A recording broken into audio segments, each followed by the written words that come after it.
Welcome to Inside Gaming. I am Jack. I survived Snowpocalypse 2, and it's time for the weekend roundup. Things are looking pretty grim for the Halo franchise these days, but there may be some hope yet, according to a new report. In the past couple of years, Halo and the team at 343 Industries have faced major delays, multiple leadership change-ups, mass layoffs, and an unending stream of backlash over Halo Infinite's multiplayer content and live service roadmap. To make matters worse, Joseph Staten, the creative director on Halo Infinite, who was brought in during the end of development to save the game, will be returning to his role in Xbox's publishing division. So yeah, even though Infinite finally got Forge mode, it's been pretty rough for Halo fans. Many even began speculating that the franchise is basically done, or at the very least going to be taken away from 343 and outsourced to other developers. I cannot imagine that. The speculation got so bad that the official Halo Twitter account had to address the doomsday rumblings with a note from 343 studio head Pierre Hintz. Head of Xbox Game Studios Matt Booty also confronted the rising tide of uncertainty in an interview saying, quote, 343 will continue as the internal developer for Halo and as the home of Halo. Bloomberg's Jason Schreier adds further confirmation to the official Xbox statements, but also suggests things might be quiet for a while as Halo and 343 undergo a major reboot in multiple ways. First, Schreier noted the impact of Microsoft's recently announced plans to lay off around 10,000 employees, which so far has included at least 95 developers from 343. According to the report, quote, dozens of veterans, including top directors and contractors upon which the studio heavily relies, have been let go. Another development is that as a result of serious technical issues, 343 has made the decision to abandon Halo's proprietary slipspace engine, which is over 20 years old. Instead, future Halo games will be developed using Unreal 5. Fancy. Apparently, the old engine has been causing recurring issues for years and has even prevented 343 from adding widely anticipated multiplayer modes to Infinite. Players have also been expecting single-player DLC for Halo Infinite since launch, but according to the Bloomberg report, many of the employees who were laid off weren't working on DLC, but prototyping new Halo projects in Unreal 5. One such project is thought to be a Halo Battle Royale-like game being co-developed by Certain Affinity in Austin, Texas. Yay, Austin! According to Schreier, the full switch to Unreal 5 for the Halo franchise will start a new game codenamed Tatanka? Tatanka? That's what it is, Tatanka. That means bull, right? If that's all true, there won't be any additional single-player or story-based content for Halo Infinite. That notion is further supported by an internal email which was viewed by Bloomberg. 343 studio head Pierre Hintz wrote to staff explaining that the current plan for 343 is to support a, quote, robust live offering for Halo Infinite and its Forge-level creator, and, quote, greenlighting our new tech stack for future Halo games, while also bringing Halo to more players through more platforms than ever before. Let's see Halo on the PS5. Why not? Sure, let's do it. So there it is. Halo and 343 are very much on fire right now, but hopefully there is a light at the end of the tunnel here with the switch to Unreal 5. Ideally, the switch would enable all sorts of benefits, but on a fundamental level, with a smoother development pipeline and better tools provided by Unreal 5, 343 could produce better and more consistent content. One last thing to note from the Bloomberg report, the layoffs really suck for obvious reasons, but especially because it sounds like 343 suffered a long time from a lot of mismanagement at the top level. Ultimately, for Halo to succeed, it's up to Xbox and 343 to provide a worthwhile experience for players. Halo multiplayer is still a lot of fun, but the content rollout and progression systems for Infinite have just not been up to par with the really high bar set by other modern live service games. Hopefully we see Halo make a comeback, but it's probably gonna take a while. I mean, obviously we love Halo here at Rooster Teeth, so fingers crossed it finds its way back to the light. All right, let's move on. Star Wars Jedi Survivor has been delayed. No. That was my episode 3 Vader. No. Anyway, actually, don't worry. It's only 6 weeks, so it's not that long. A month and a half, whatever. On Tuesday, January 31st, Respawn and the studio's director Stig Asmussen released an official press statement which reads, quote, for the last 3 years, the Jedi team here at Respawn has poured its collective heart and soul into Star Wars Jedi Survivor. They should put code in there instead of heart and soul. That would have been easier. And we are proud to say the next chapter in the tale of Cal Kestis is content complete. We are now focused entirely on the final stage, bug fixes to enhance performance, stability, polish, and most importantly, the player experience. The statement continues, quote, in order for the team to hit the Respawn quality bar, provide the team the time they need, and achieve the level of polish our fans deserve, we have added 6 crucial weeks to our release schedule. Star Wars Jedi Survivor will now launch globally on April 28th. That's worth the wait in my opinion. In additional EA and Respawn news, Apex Legends Mobile is being shut down, and apparently Respawn has quietly laid off / is reorganizing about 50 people who were working on a single-player game set in the Apex Titanfall universe. The game in question was codenamed Titanfall Legends, but has now been canceled. Many believed it would have been the spiritual successor to Titanfall 2. As long as we are talking about games getting shut down, let's take a moment to spotlight 2 recently released multiplayer gems that have already reached the end of line.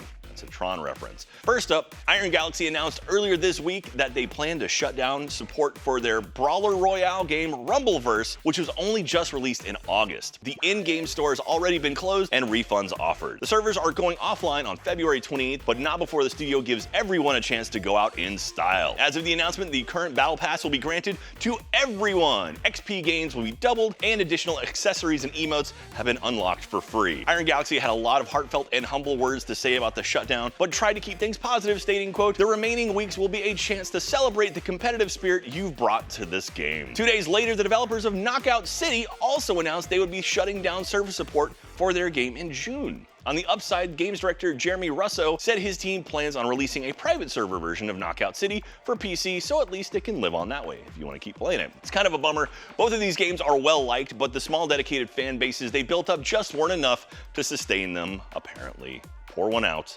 for Battle Royale games. Now on to our next story, where even more games are being made unavailable.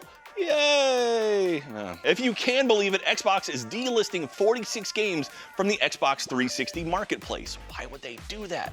The bulk delisting will happen on Tuesday, February 7th, so you better check out the list and make sure if there's anything you want to play and archive, now's the time to do it. The good news is, a lot of the games being delisted are backwards compatible with the Xbox One or Series X and S, so they will remain available for purchase on Xbox storefronts there. Yay! In addition, a number of games on the list have new or enhanced editions that can be played on modern consoles or PC. However, there are always games that slip through the cracks, so Pure Xbox has put together a list of games that will no longer be available on Xbox consoles digitally after the delisting. That list includes Blood of the Werewolf, Counter-Strike Go, Daytona USA, Defense Grid, Eats Chowdown, Final Fight Double Impact, Iron Brigade, Jeremy McGrath's Off-Road, Jet Set Radio, Left 4 Dead 2, Mutant Blob's Attack, Prince of Persia, Ruse, Sega Vintage Collection, Alex Kidd and Company, Skate 2, Spelunky, and the Orange Box. Skate 2.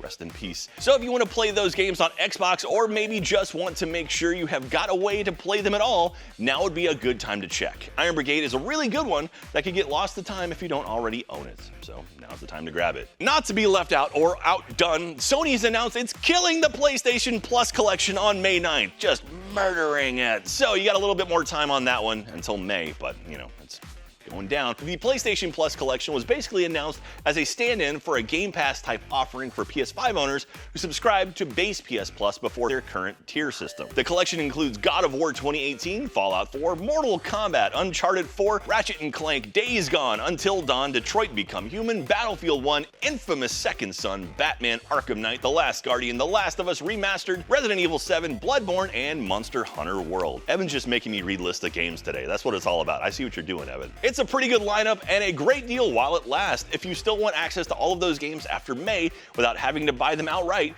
you will have to upgrade your PlayStation Plus tier to Plus Extra, or maybe even Plus Premium, depending on the game. At a quick glance, we couldn't find Resident Evil 7, Monster Hunter World, The Last of Us Remastered, Ratchet & Clank, or Battlefield 1 on Plus Extra, so make sure and double check before you subscribe. All right, let's move on to the next segment before Nintendo gets in here and starts delisting even more games too.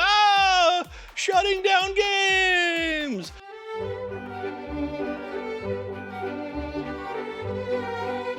Last week, we recapped the Xbox Developer Direct and how it set the stage for future Developer Directs, but what got the most attention in the comments was how much everyone is enjoying Hi-Fi Rush, a game that was announced and released during the Xbox showcase. Game Frame made an interesting observation in the comments, writing, quote, "A mega corporation drops an anti-mega corporation game in the midst of trying to grow into a larger mega corporation. What irony." Well, there you go. So, I mean, at this point, you just have to learn how to attack to the beat, and you'll be 100% fine. Attack to the beat, tack to the beat, tack to the